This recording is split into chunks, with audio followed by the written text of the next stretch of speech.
As the UK embarks on the most ambitious vaccination programme in our history, the campaign to convince people not to take the COVID vaccine has cranked up a gear too. Anti-vaccine propaganda is still flooding through the arteries of the internet, and our research suggests that neither the government nor the tech companies are doing enough to stem its flow.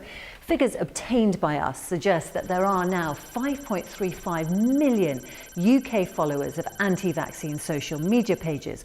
Compare that to the 2.6 million who follow a trusted source like the NHS's accounts, and you can see why there's a problem. The Centre for Countering Digital Hate has been monitoring the spread.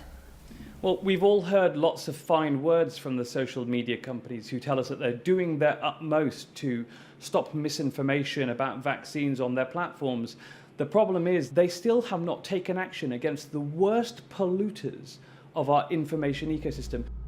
We've been following some of the main anti-vaccine sites. This one is spreading the lie that COVID vaccinations will be used to insert microchips under the skin.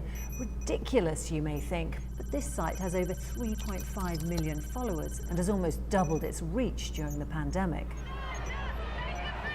And it's having an impact. At a recent anti-lockdown protest, these women told us they would not be taking the vaccine because of what they'd seen online. Where are you getting this information from? Well, not on the mainstream news, that's for sure. I'm on other websites with people that know what's going on. So I've been there from day one doing it, and it's awful. Do you ever worry that you're not getting the correct information? No, because I do a lot of research and I just don't believe governments anymore. Just last month, the government trumpeted an agreement with Facebook, Google and Twitter that promised that no company should profit from COVID misinformation and a timely response to misinformation content flagged by the government. Yet since that agreement, our figures show that of the 27 biggest anti-vaccine accounts based in the UK, only one has been removed, and even that is still on Instagram. GCHQ has been enlisted to help counter anti-vaccine misinformation. I asked its former head if the government is doing enough. I would have to say probably no, and the volume control needs to be turned up. In part, it comes down to who will the public trust to be the conveyors of the message. And I think all the evidence is that public health professionals are the people, not government ministers, to address this. Because after all, in the end, if anti-vaxxers don't get vaccinated, then it will make life for everyone else more hazardous. These vaccine scientists are doing just that, using social media, in this case TikTok, to address people's doubts head on.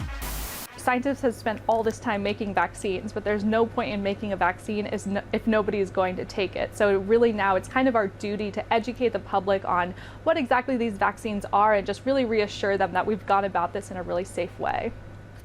Facebook, which also owns Instagram, has told us they've removed 12 million pieces of harmful misinformation, and Twitter 20,000 tweets and challenged 8 million accounts. The government says they've set clear expectations of tech firms and will be holding them to account.